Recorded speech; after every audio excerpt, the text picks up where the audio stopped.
we're super excited today to have Ann Cudd joining us from Boston University. Ann is the Dean of Arts and Sciences at Boston University. She's also a professor of philosophy. Before that, she was at the University of Kansas, where I was, living behind me in the alley. She was not living in the alley. She was living across the alley in a lovely home. A lovely home. Yes, I've raised her since she was a whippersnapper. Yay, hi. No. Ann has done, Ann is a very interesting person for this lab because she has a undergraduate degree in mathematics. She's a philosopher. She wrote her dissertation on game theory. She studies feminism. She studies oppression, and she has a lot of overlaps with a lot of different interests that a lot of us have. So I thought it would be delightful to have her come by, and I will let you go ahead. She's tons of accomplishments, lots of books, lots of praise, all of that stuff, but I would rather hear what you have to say. Thank you so much, Nancy. It's such a privilege to get to come here and to speak with you, and thank you for allowing a philosopher to come in and talk about the metaphysics of the self. I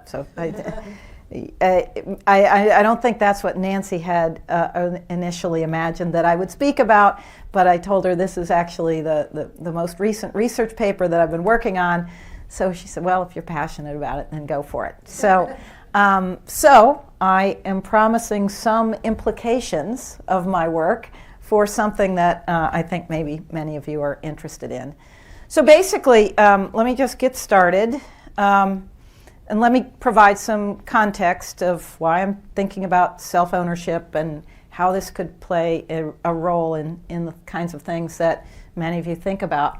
So if you think about it, there's a very basic moral or political question that moral and political philosophers should try to answer, and that is something like, what do persons have a right to do and to say? And what can society or other individuals force us to do on pain of some social sanction, whether that's, from just disapproval all the way to incarceration or worse. Okay? So any kind of social sanction. So what do we have the right to do, and what can society force us to do? And basically, philosophers' method, the typical philosopher's method, is to establish some basic concepts, some basic principles, go to sort of first principles, that can then ground a theory that can answer the questions. Okay, so our theory is usually built up with some kind of argument from example or analogy or counterexample, and really it's pretty basic, and so it's not usually empirical. Although, as we were talking about at lunch today, sometimes philosophers do a little bit of experimental work. But I'm afraid I'm not one of those philosophers. So it's basic argumentation. So that's the kind of methodology I'm going to use. So self-ownership is one of these basic concepts. In particular, it's a basic concept for libertarianism. So libertarianism, I'm going to be speaking of libertarianism, not very much, but a little bit today, as a political philosophy, and not necessarily in the sort of Rand Paul, contemporary political, empirically, practically political world. Okay, I'm going to be talking about, insofar as I do talk about libertarianism, I'm going to be talking about the basic political philosophy. So what libertarians do with self-ownership is they say that they posit this idea. They don't usually examine it very carefully, but they posit the idea that each of us owns ourselves. And they especially concentrate on this idea of ownership, and that brings a lot of moral, political weight with it. And it's because ownership rights are taken to be very stringent rights. They're rights to use or possess and exclude others from using, rights to dispose of or transfer some kind of a thing. So if I own my toothbrush, I can use it, I possess it, I can exclude you from using it, I hope. I can throw it away when I want to, and if I want to give it away, I can give it away. Okay, so there's something about, we think about ownership as having those kinds of claims. Now, of course, you can take those apart. You can make up different kinds of ownership rights legally. You can take all of those pieces apart. But basically, this is why libertarians are interested in this idea of self-ownership, is because it gives us a very solid, significant, stringent claim over our own bodies, and then by extension over the things that our bodies do, and in particular the ways that we gain the right to property. So libertarians, if you think about even old liberals, classical liberals like John Locke, who argued that from the ownership of ourselves, when we work on some unowned nature, maybe we pluck an apple from an apple tree that nobody owns, we come to own that through our labor. We come to own the apple that we have now labored on by an extension of our own bodies. Anyway, I'm not really going to talk much about that. I'm just trying to motivate the idea that self-ownership provides, especially for the libertarian, this important, stringent right over our bodies and then over our things. And libertarians appeal to this idea to say, first of all, that for each of us, our bodies or our selves, whatever a self is in addition to a body, but over our bodies, we cannot be used or possessed without our consent. And, that's a pretty important right? That's one thing. And another is that our duties to help others or to do things for others can only arise from our voluntary consent. So libertarians are very keen to say that you cannot force me to help you unless I consent to some kind of contractual arrangement with you. Okay, so that's how you get this sort of idea of libertarianism that's, against taxation, that's for very stringent property rights, and builds this kind of cocoon, if you will, around the individual. Okay, and I'm caricaturizing a little bit, so if you're a libertarian, please feel free to attack that caricature, but I'm trying to do it for the sake of simplicity and clarity, and it's overly simplistic, perhaps. Okay, so that's the idea of self-ownership as the libertarian looks at it. And the ideal itself is, I think, has two very important characteristics. It's one, very individualistic. So the self is to be fully identified with the individual. On some theories, that's the individual body. And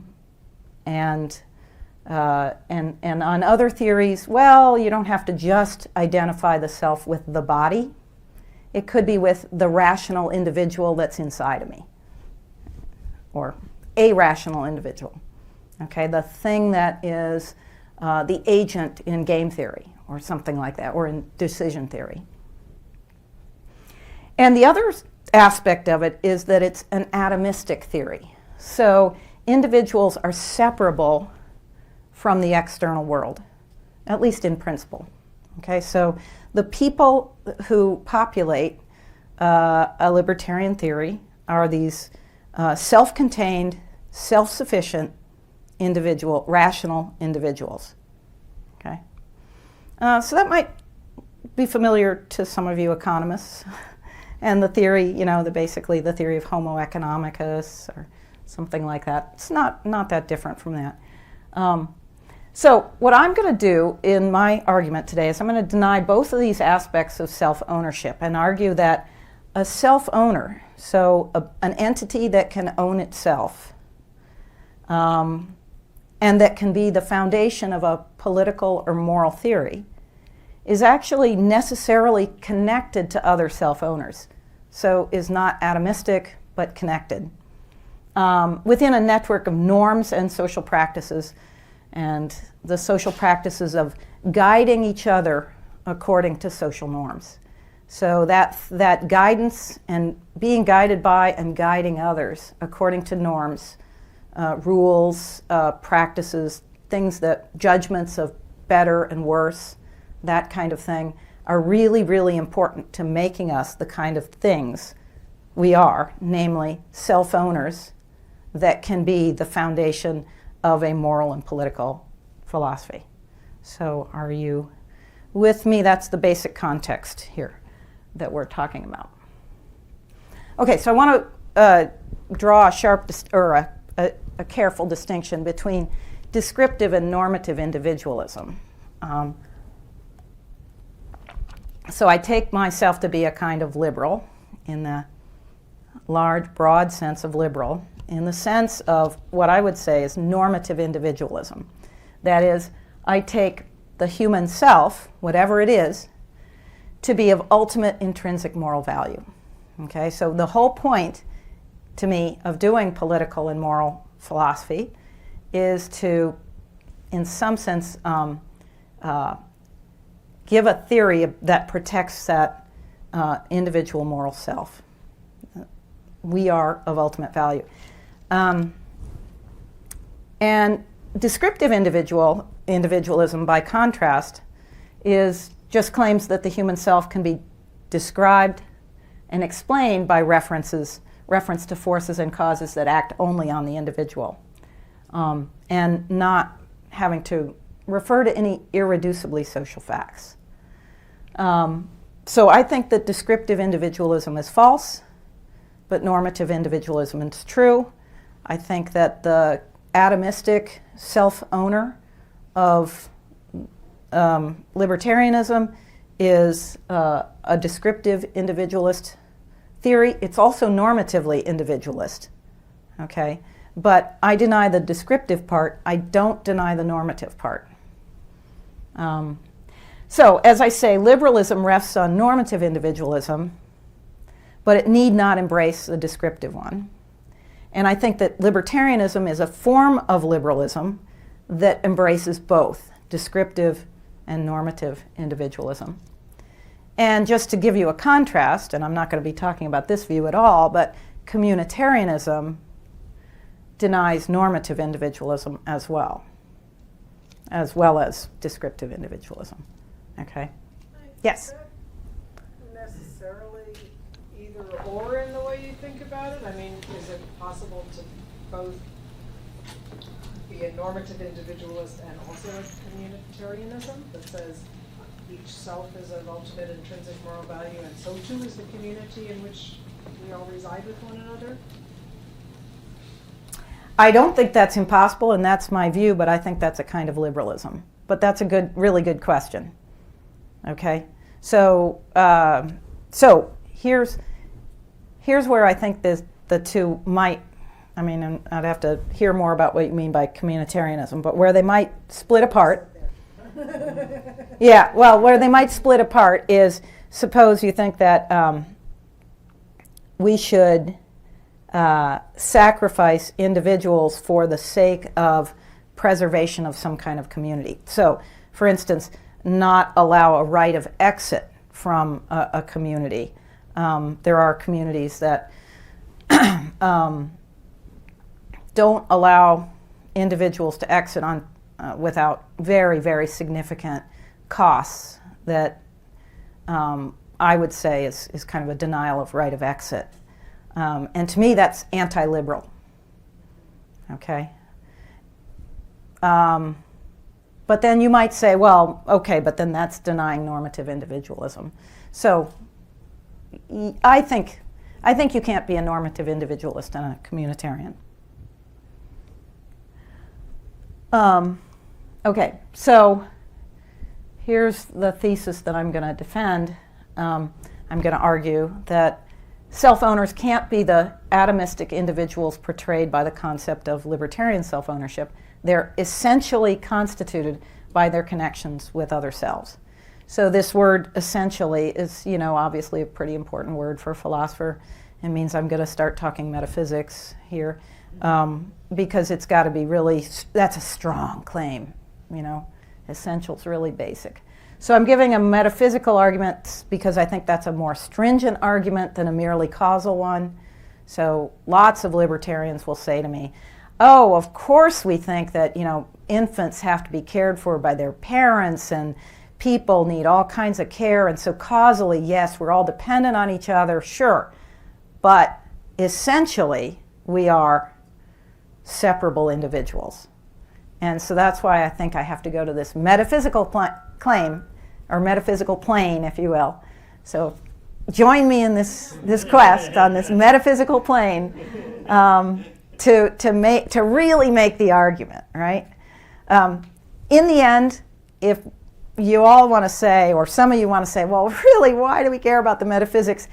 In some sense, I'll say, yeah, I understand where you're coming from, because what's really important ultimately is the politics, right? And what we actually hold each other accountable for. But my view is that if you want to defeat the argument, the best rational argument of the libertarian, you have to go to this metaphysical plane. Yes? Is your argument predicated on the idea of there being a singular self, like a fixed singular self, as opposed to like a dynamic or like multiplicity of selves in a person? I don't think it is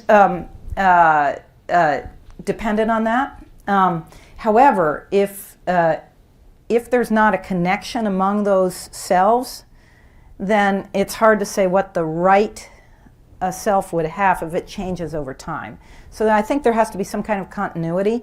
So I would subscribe to a psychological continuity thesis about personal identity, if that's, that's basically the philosophical problem I think that you're referring to.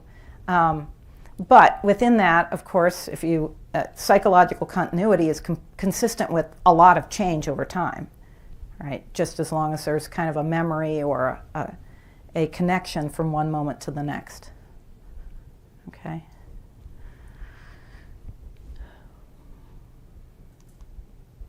Okay. So here's just to say a little bit more about why this has got to be a metaphysical argument and not a causal one. Or to say a little bit more about what that means. So I think you can separate out what I would call the causal origins of any given self. So, I was born on a certain day to a certain pair of parents with a certain set of,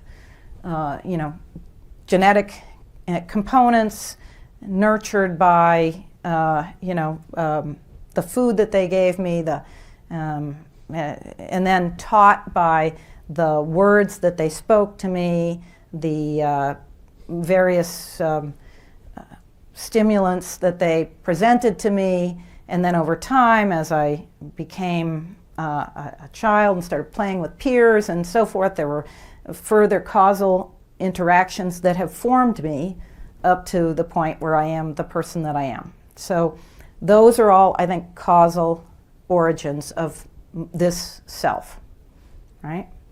The metaphysical origins of a self, though, are something a little bit different, and that is, what are the necessary, this is the question, what are the necessary conditions for something to be a self that is a self-owner? Okay, so that's a very much more basic and conceptual question than the causal question of how did I get to be the self that I am today? Okay, or even the generic causal question of how do people generally grow up to be the adult human beings that they are? So you can ask that causal question in those two separate ways, a very particular way and a more generic way that has to do with sort of the causal laws, right?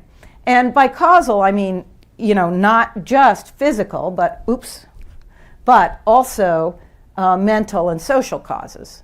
So the things that I think right now, the self, having these thoughts about metaphysics and so forth right now as I speak, has social causes and mental causes. So I've had previous thoughts about philosophy, about whatever, all of those things that have made me think the things that I think right now. So I guess I'm deterministic, right? That's just to say the self is deterministic. And there are social causes. So there are all kinds of different sciences that would play a nice role in explaining how human beings come to be the things that they are today in this culture with these thoughts, with these tendencies. But metaphysical origins has to do with what is a self-owner? How does it come to be the thing that it is? So if you're thinking about moral and political philosophy, and what you want to do is have a theory that holds regardless of the particularities of how the being came into existence causally. Right? And philosophers tend to want to do that because we want to have a moral and political philosophy that would work for robots or for entities on a distant exoplanet. Right? Doesn't matter. Provided that they are the kinds of things that are self-owners, this moral and political theory should fit for them. Okay?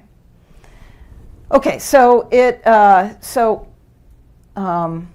so the assumptions I'm making about what a self-owner is, or has to be in order to be the grounding for a social and political philosophy, or for a moral and political philosophy, is that those self-owners have to be intrinsically valuable.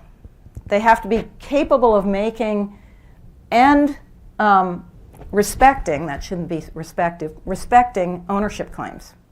So, in other words, what is it to be an owner? Well, it's to be able to make a claim on something. So that's a basic assumption. What is it to be, if we want normative individualism to hold? Well, it has to be intrinsically valuable and not valuable just because of the advantages it brings to something else, right? It has to be valuable in itself. And the part about respecting ownership claims, and there I think if it's going to be an entity that's a grounding for a moral and political philosophy, then it has to be capable of basically acting morally. So it has to be able to respect the claims of others. Just capable of that. Might turn out to be an immoral version of one of these beings, but at least it's capable of understanding and respecting those.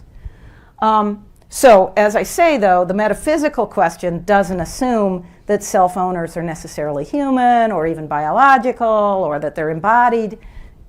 And an analogy to this kind of metaphysical question I'm asking is, think about chess pieces and chess boards. You could have a set of chess pieces that are made out of ivory, and you could have a wooden board.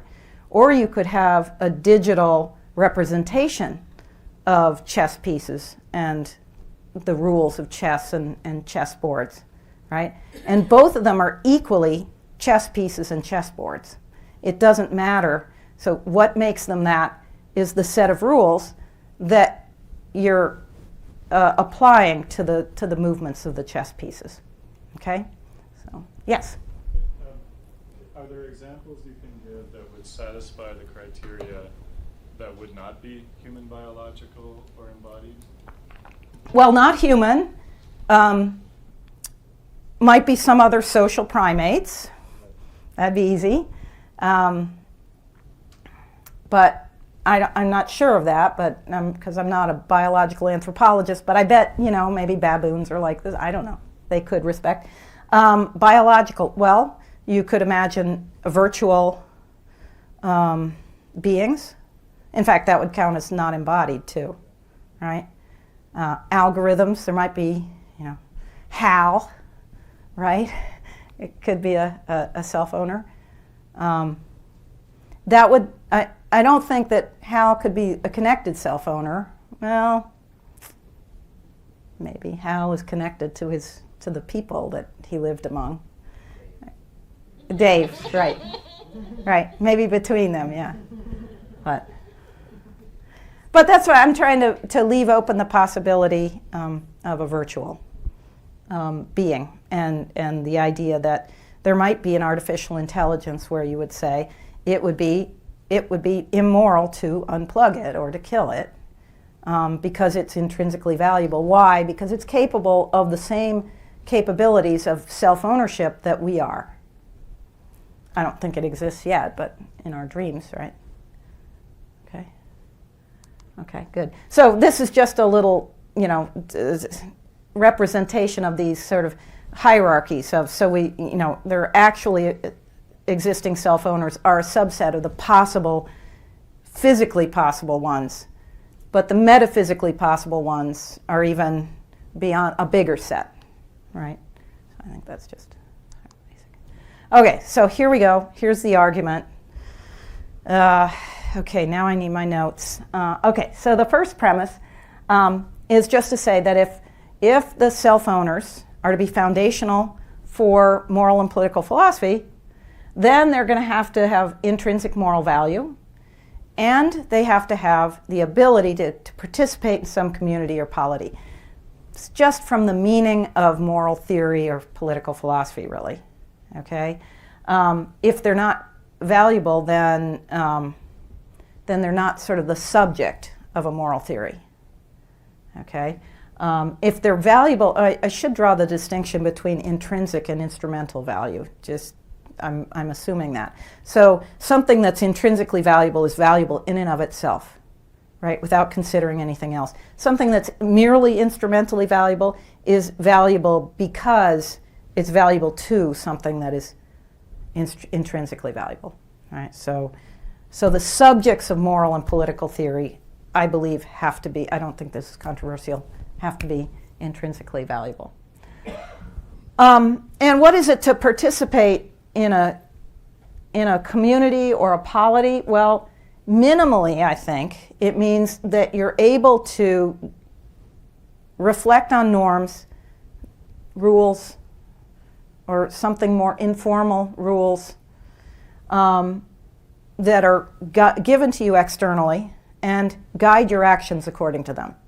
So, for instance, to learn that it's bad or wrong to do X, and it's good or right to do Y, or just some basic rules and some basic normative claims. Something is apt, appropriate, good, right, preferable, any of those kind of judgments. Okay? And then even more fully than that, more fulsomely, is to be able to guide others' actions. So minimally, you have to be able to guide your own actions according to these rules.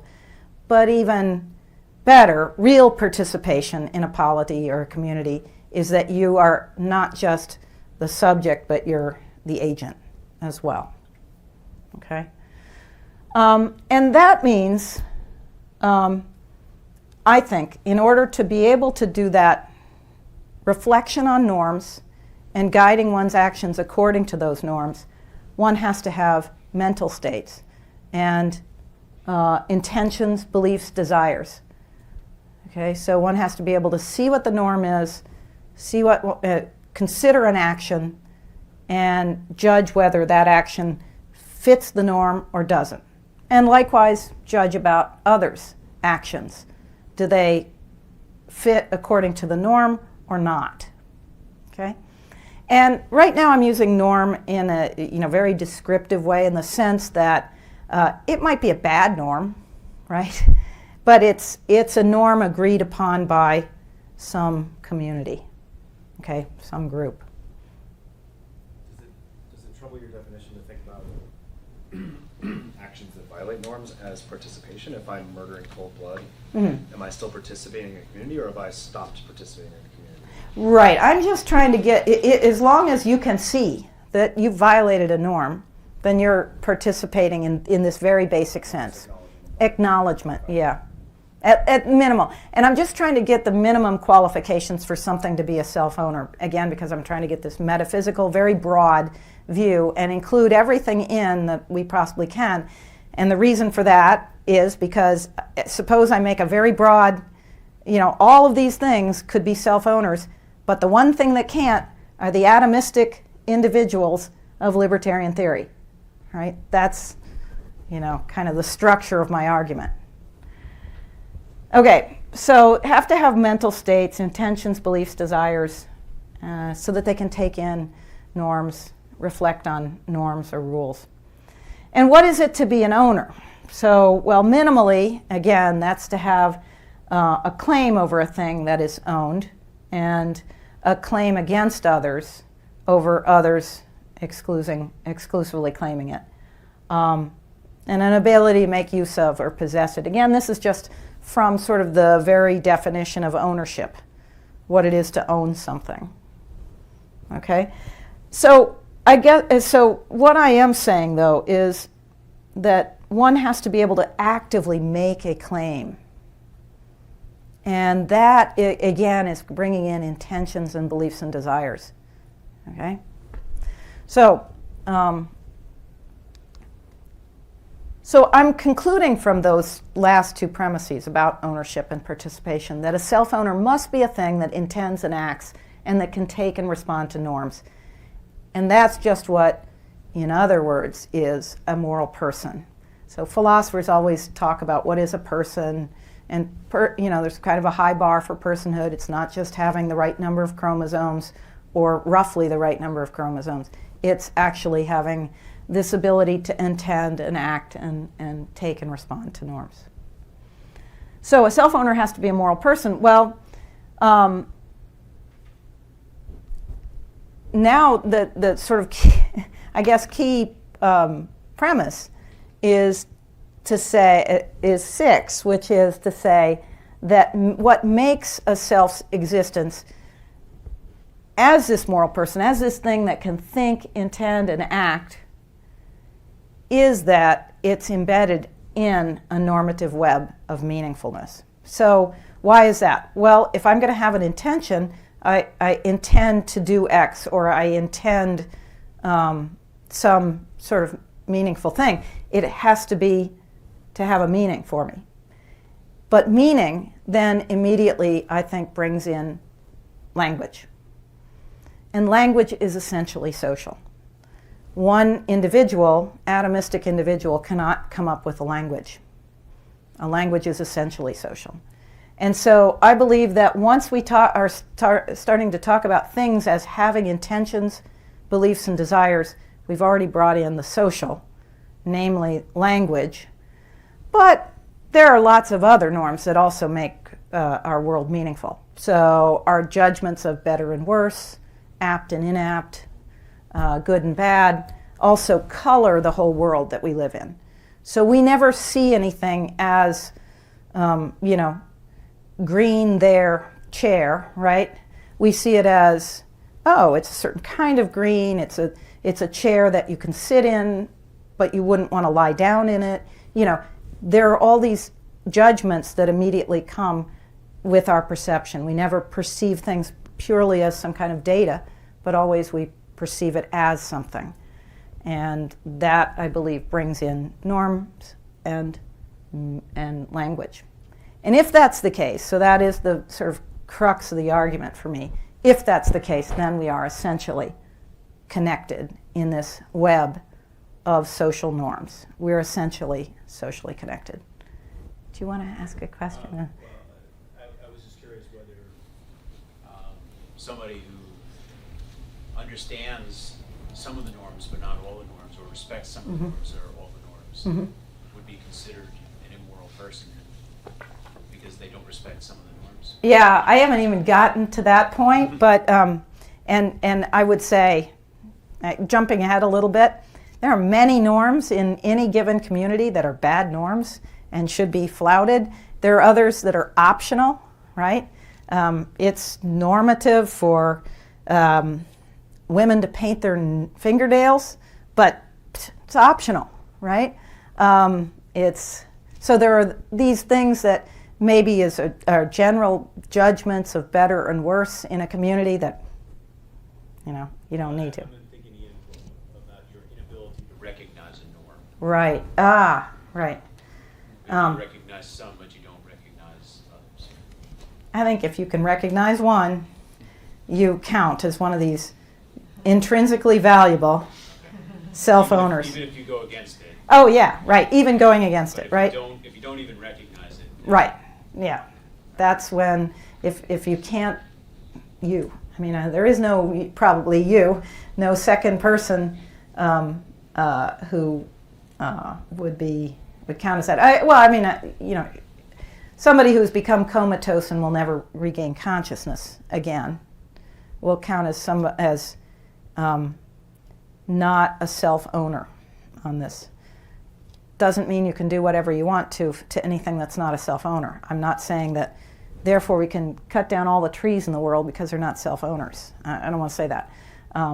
But I'm simply trying to make this claim that anything that we're going to ground a moral or political philosophy on has to be something that can recognize and guide itself according to norms. Yeah. I struggle a lot with philosophy and it confused the hell out of me. And I think this is an example of that kind of thing. It feels like the concept of the self-owner, you're saying that needs to be practical for moral and philosophy, and therefore it has to be grounded in a notion of participation. And then participation has norms, and norms create connection, meaningfulness, etc. So should I take away that this is not a useful concept without a community? Is that roughly what I should think of it? It's not even a well-defined concept. Is that the conclusion? Right. Yeah. I think the idea that a self-owner could be separable from all other possible self-owners, like there could be one in the history of, the Big Bang happens, then there's one self-owner, Robinson Crusoe, let's call him. He's out there, and that's impossible. So that's an impossible, metaphysically impossible, because he could never have a language. He could never have norms to guide himself according to. There's also the fact that, well, who's he going to make claims against? But that's not the point that I'm making, right? I mean, he might make claims against this flying asteroid that's going by or something. Yes? So, like in a thought experiment, suppose that like you take a human being and now you take him to another planet alone, and he stays there. Shouldn't he himself think of himself as a self-owner? Good. Yeah. Yes. So I think that once you've acquired norms and you remember them and you think, crap, I miss my family, but they would have wanted me to go on. Or, that's already a normative way of guiding your actions. So you've internalized these norms. I think we can internalize them and then, be all alone in the world. Now, if you then get hit by the asteroid and you have amnesia and you remember no norms and no language, you're no longer a self-owner. But yeah, so the Robinson Crusoe story, which is often brought up by libertarians as an example of the ideal man, right, is to me it's loaded already with all of the norms that he was, so didn't he keep a diary and stuff? I mean, he was very much trying to live like a proper Englishman. That's a very normative framework to be living within. Okay, so this normative web, I think, is constitutive of, philosophers love to use that term, constitutive of selfhood. And this is just to reiterate the main points of my central argument, and that is to be a person is to be enmeshed in a web of social relations. The normative web that we are enmeshed in is this emergent normative framework that we collectively create through our individual behavior in social interactions, right? So, but our individual behavior then creates norms. Nobody set out to probably to, create some silly norm that there exists today in fashion or something, but somebody, tried something out, and all of a sudden other people started copying, and pretty soon it became a normative way of dressing or acting or something like that. To use a Heideggerian phrase, which I rarely will do, but this is my favorite one, social institutions are always already there. Okay, so we're dropped into, as individuals, in fact, we're sort of dropped into this normative world that we find, and that shapes us inevitably. Spider webs, as opposed to some other kind of structure?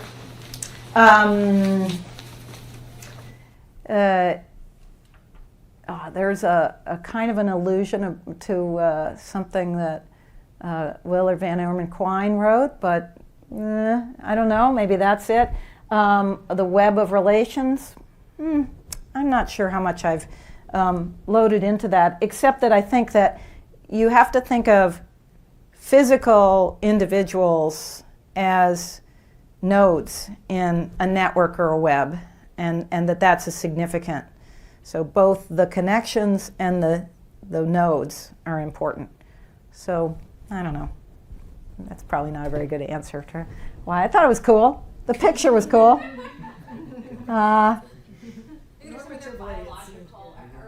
Some other kind of connective. Yeah, anything that would be connective tissue. A network is the other metaphor. So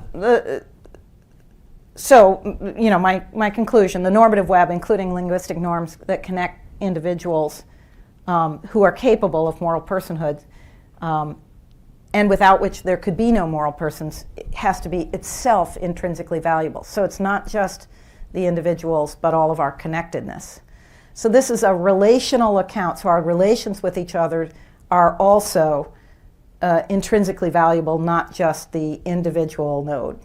Yes? I don't know, maybe somebody already asked something like that. Does it count if you have a relationship with, let's say, with the environment, with nature? Like, I'm thinking about indigenous community and their sense of society. Yeah. And so I am a kind of self-person if I relate with a tree. And for me, a tree is a living being that determines my norms, because you know it's influencing my behavior. So that the individual can be something not human. You know what I mean? So the thing is, a tree can't be a self-owner on my view. Okay, doesn't mean that the tree isn't valuable, but on my view, it would have to be instrumentally valuable, and so I would have to have a long conversation to figure out a way in which I would be able to see the tree as intrinsically valuable in the way that self-owners are. And the man, let's say, or the woman that interacts just with the tree, let's say if other people don't exist, is intrinsically valuable or not? No, because it can't be a self-owner. Yeah, okay. Right? Now, I could imagine that, suppose there's one human being ever, and there's also one, other sentient being that can also form intentions and where they could interact in some way. I could imagine that they could develop a kind of language between them and eventually both become self-owners. That seems imaginable to me, like higher order primates or whales or dolphins, or so I think there are probably, I'm not enough of a biologist to know which things are, but I'm pretty sure trees can't be because they can't form intentions or beliefs or desires. Yeah. I'm really curious because I feel like in my questions I'm hearing them in some of the other ones, I'm hearing an exercise where we're all looking to try to challenge your presumption, but in fact I think most people in this room have a kind of connected theory of humanness, whether it's the kind of social constructionists on the sociological side, the people who are studying webs of people and recognize the influence and they're building systems for it. So I'm trying to decide if you're arguing against someone who is no, they're atomistic individuals, people are billiard balls, they bump into each other, and they are otherwise alone, and it's those people you're challenging.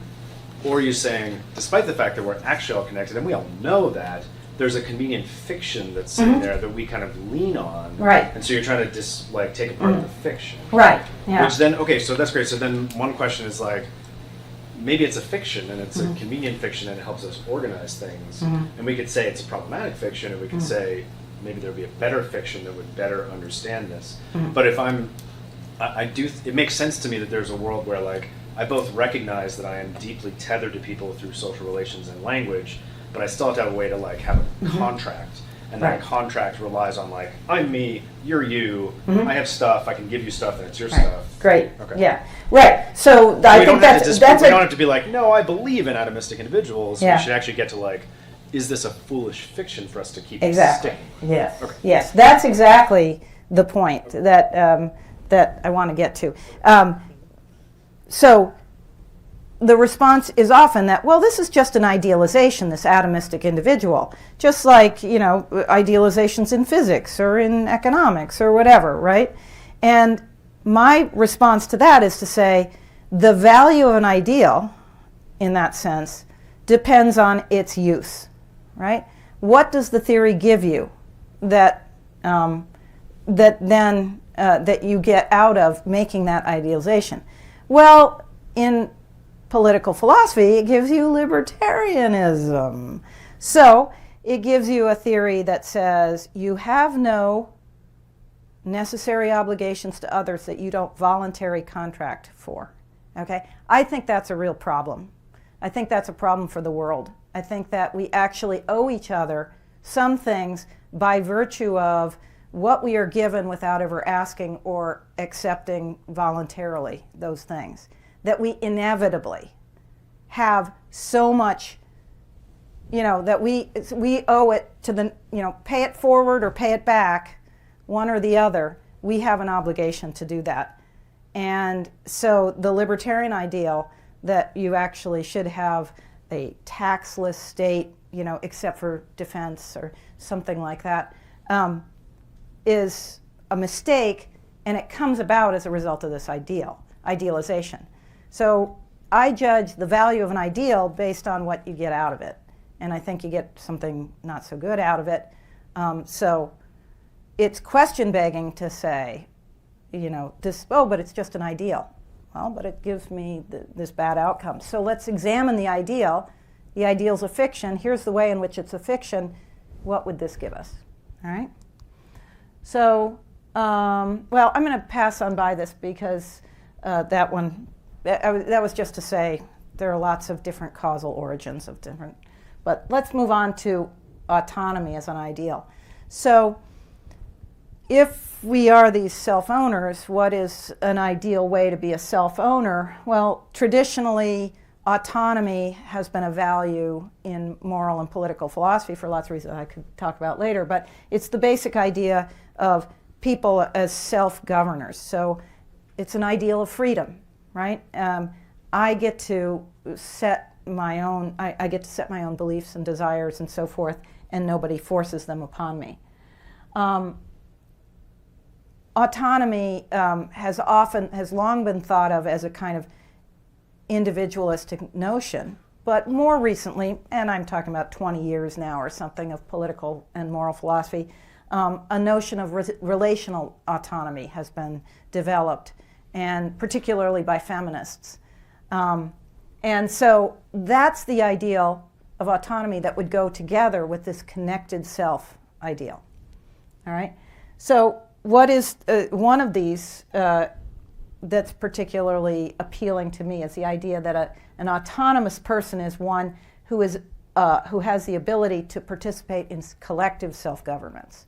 So is not only a taker of norms, but also a giver. So can give and take, argue about, debate, disagree, agree, whatever about the norms. So on my view, the connected self could not be a lone originator of norms, right? It's got to be others, but autonomous connected selves are both contributors to and participants in the making and giving of normative guidance.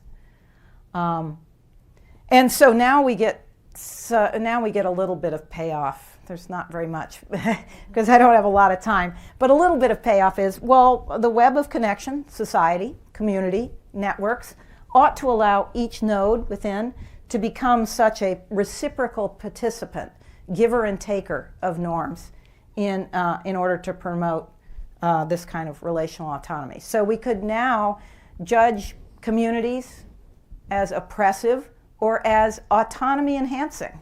So those would be two opposites, depending on whether they enhance people's ability to be full participants in this norm creation or whether they force some people to merely be takers and the others get to be both givers and takers. Okay? So, so this is just the basic difference between the atomistic self-owner and the connected. I'm going to pass that one by too, because that's basically what I've said. So what are these autonomy-enhancing communities or networks? Well, they're the ones that encourage reciprocity, and one way of doing that is by encouraging or having norms of dignity and equality. Because if everybody has dignity and equality, they're authorized by the normative framework itself to be givers as well as takers of norms. So now I'm getting a little bit of political payoff here to this. And, you know, morally speaking, connected selves, good connected selves, moral ones, nourish autonomy in each other by teaching and encouraging autonomous capacities, that is, capacities to debate civilly or you know, without violence, and to talk about norms with each other, which of course we do all the time, right? This is what much of our conversation is about. It's about normative facts.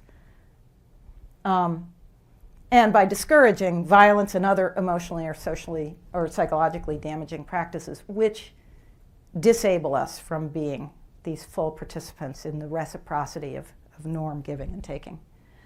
And so basically, this is a basic principle, I think, and that is networks or communities that are not autonomy enhancing have no right to exist as such, and persons have moral obligations to reform those or to help those who are oppressed by them to find autonomy enhancing networks in which to exist.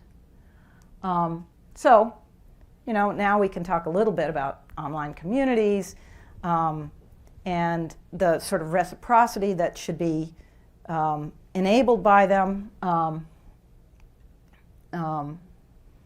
So just like communities in the material world, online communities can be either oppressive or autonomy enhancing, right? So if there are norms of bullying and shutting people down and so forth, those are obviously not autonomy enhancing. You know, there are some networks, some online sharing spaces that provide the ability to have full conversations without flaming and that sort of thing, but allow for continuing threaded discussions in ways that are more productive, let's say. And obviously, spreading false news is one way of psychologically damaging people. So, and then just for privacy rights, so I think we have a duty not to harm others. That's not autonomy enhancing, after all. And norms of trolling behavior or creating false news that gaslights persons or making defamatory false claims about people, and those kinds of things. Those are kinds of privacy violations, and some of them, they cause harm. And we have a duty, I think, to avoid doing things like harvesting personal data without permission or passing on data that's been legitimately collected in one way, but using it ways that then lead to these kinds of harms, or that that can lead to non-autonomy enhancing networks, right? And so I would say we can derive the idea that software developers have a duty to avoid having their products be used in such a way that they harvest personal data without permission or pass on data that's been legitimately collected in various ways. So, yes? How do you think about different cultures having different normative webs? For example, the United States and the European Union having different ideals about self-control and autonomy, right. and that we're seeing in exactly this issue. Right. Now Facebook is just like, well, we're not quite going to give North Americans the same kind of privacy protection as we give Europeans. Yeah, that's just because they want to abide by the minimal laws, Right. rather than... Abide by the minimal laws. So is that a case where, from your perspective, you would say, well, Facebook is infringing on the autonomy of Americans Yes. and Canadians, they're wrong, or that's not the more moral way to behave, or is there an argument that could be legitimately made that said we're abiding by the norms of our community, which is the American community, and why should we be called to abide by the norms of another community? Good. So what my theory allows us to do is to judge entire normative frameworks, right? So what we could say is that it turns out the North American normative framework, legal framework, is not the best normative framework. The EU has a better one, right? You could make it in terms of this autonomy enhancement and the likelihood of creating the false news and harvesting personal data. I didn't say much about why that's so bad, violations of privacy, but I could talk some more about that. But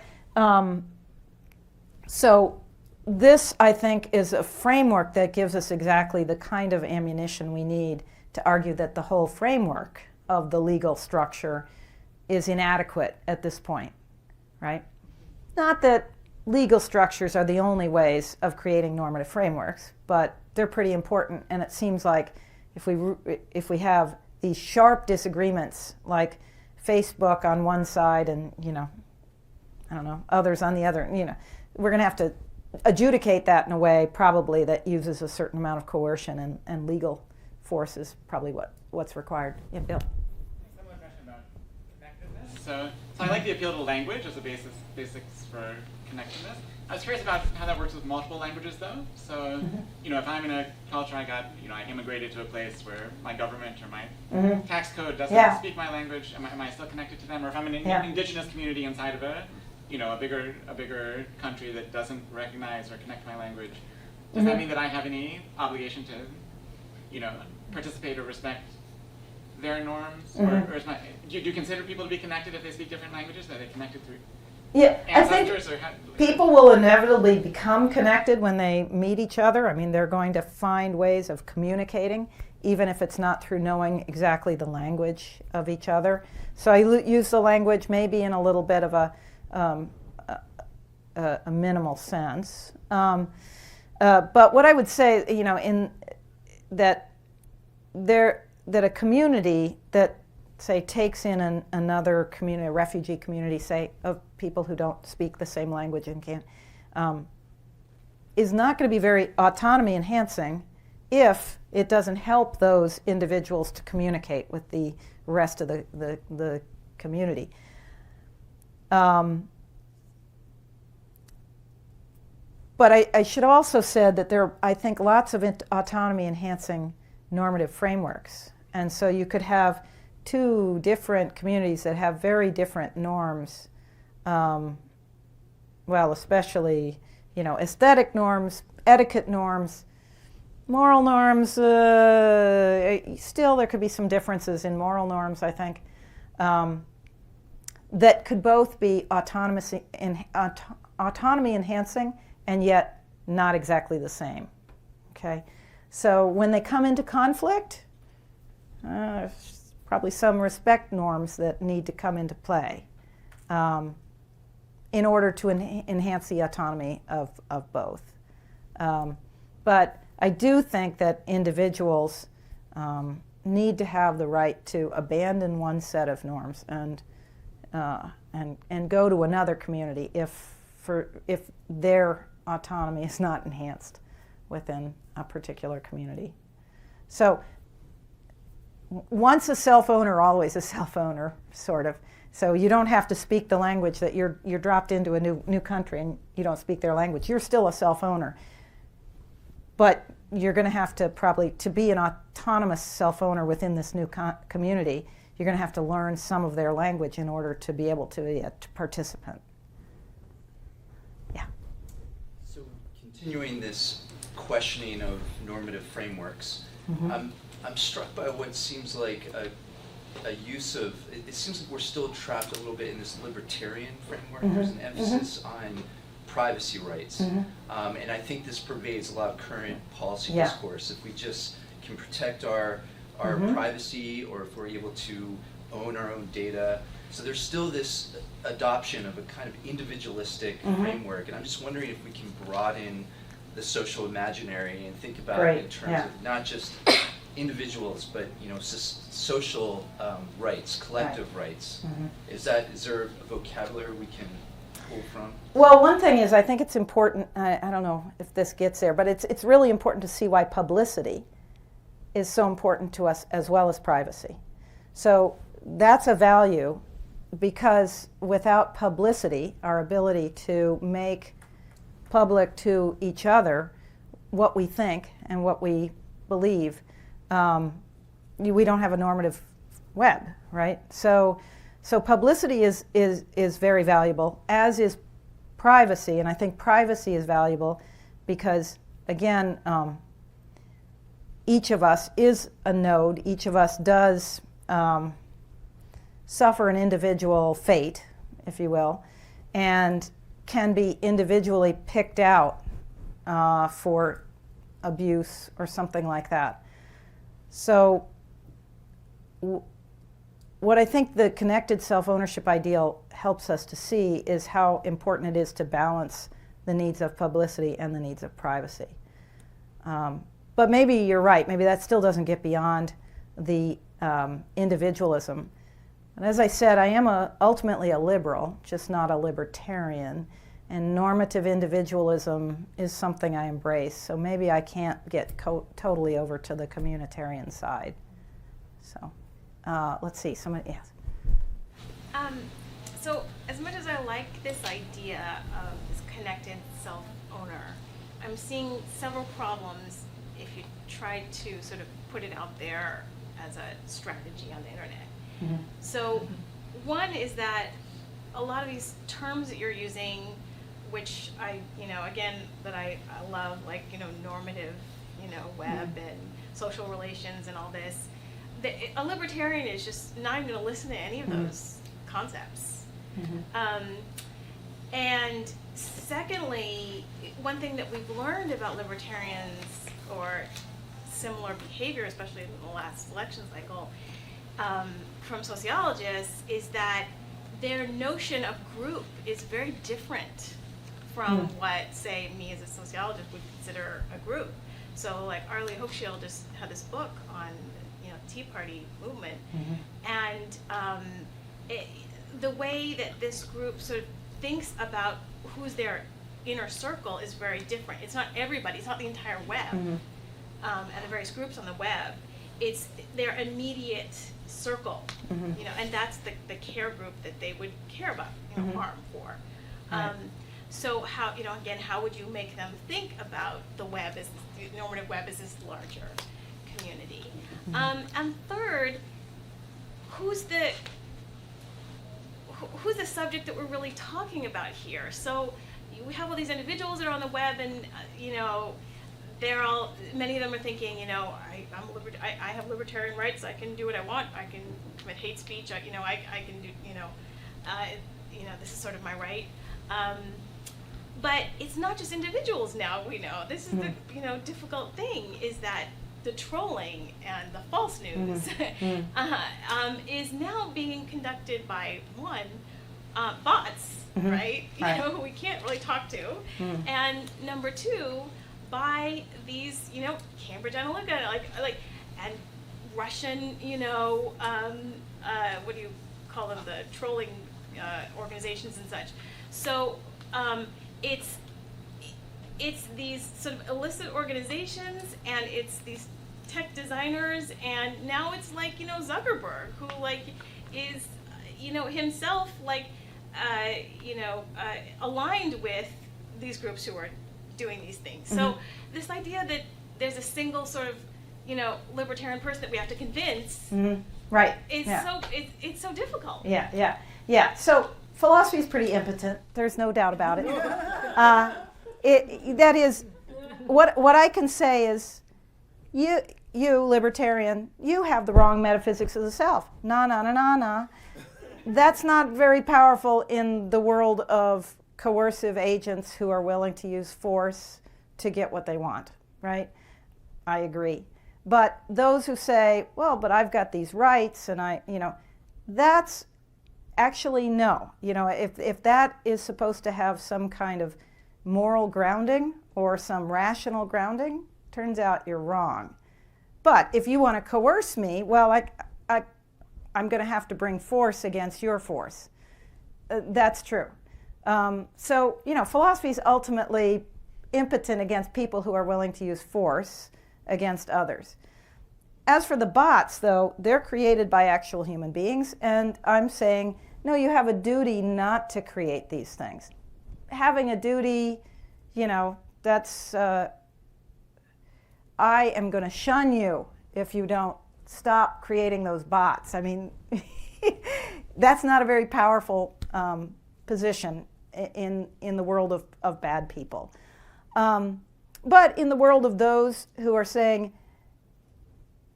the right to, say, free speech regardless of the consequences for the community, well, no, actually, I'm going to argue that you don't have this kind of right that's completely unbounded. Yeah. So, yeah, it depends on the amount of force that your opponent's willing to apply. Yeah. So I'm interested in the sort of the ownership concept at the foundation of it, and Yeah. I can see why it's a very powerful anchor or grounding, but I also wonder if there are elements sort of implicit in the ownership concept, associations with possession, with control, with domination, Yeah. that sort of pull against what you're trying to do on the connected side. Yeah. And if there were other groundings or metaphors Yeah. you would consider to do this foundational work. Yeah, so maybe too much disclosure. I was assigned to do some kind of critique of libertarianism, and so I took up the self-ownership idea, and then I said, oh, there might be a different way of thinking about it, right? But then the question is, why preserve the idea of self-ownership? And I can think of 5 reasons, okay? So, I think it retains this idea of claim, so ownership brings with it claim. It preserves the idea that there is this node in the self that is of primary moral importance. The individualism, the normative individualism, I think, comes with it. But it also, because it's connected self-ownership, it suggests that the creation of selves is a collective endeavor. I think the ownership metaphor brings some good things, but I agree, there are some bad things too. But it suggests investment, and that we're sort of paying forward. That's what investment is. That we have an obligation to invest ourselves in the project of this norm creation in order to be really autonomous, fully fulfilled beings. And then finally, it's a traditional liberal way. So going back, really, you can trace it back to at least the 15th century, a traditional way of thinking about it. And also we have a compliment to somebody is to say, oh, you're very self-possessed, right? It's a kind of confidence and so forth that is supposedly admirable. So there are some good aspects to it, but I admit it might come with so much baggage that it's not a good idea. Yes? I wondered if you played with the idea of agency. And just how I can see all the arguments there, and that makes sense, but within philosophy, is there room to make agency the shuttle that's connective and still allows for some sense of self-determination, but the self can be indefinite or open-ended in a more in an agency approach? Yeah, I think absolutely. The idea of agency doesn't necessarily come with this idea of a claim, a self-possession claim, but certainly agency is always a very important concept for philosophers. So, yeah. I think that we're a little over, aren't we? past time. I think, are there treats outside? Yes, supposed to be. Okay, there's supposed to be snacks out there. We can mingle and chat some more. Thank you so much. Appreciate it.